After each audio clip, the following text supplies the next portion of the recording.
A new biography was recently published about one of my favorite authors ever. But unlike my other favorite authors, I think this one is too little known and too little appreciated. Georgette Hare.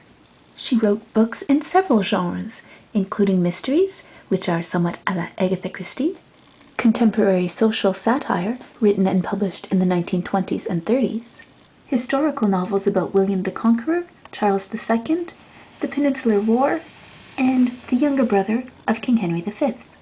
But what she is best known for are her historical romances, most of which are set in the Regency era in England. They are witty, they are funny, they are romantic, and they have adventure. They are the next best thing to Jane Austen.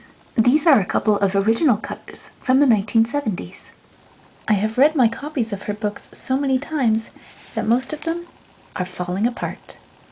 Her first novel, The Black Moth, is now out of copyright and available on Project Gutenberg and on the Kindle.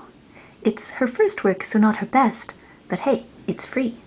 This is my favorite of her novels, The Convenient Marriage, which is also conveniently the first one that I ever read. Ignore the hideous mass-market paperback cover, but it's one that my grandmother had, so it's of sentimental value for me because of that. The story centers around Horatia Winwood, who is not a beauty, she has a stammer, but she marries the Earl of Rule, for convenience sake, but of course it ends up being a love match. The antics between her brother and his best friend Sir Roland Pomeroy are just laugh-out-loud funny, and there's swordplay too. Some of my other favorites, though it's really hard to pin it down, are The Masqueraders, The Talisman Ring, These Old Shades, and The Foundling. Even if you've never read any of the other books I've ever recommended on this channel, I urge you to try one by this author. Now, I must get back to rereading Sylvester or the Wicked Uncle.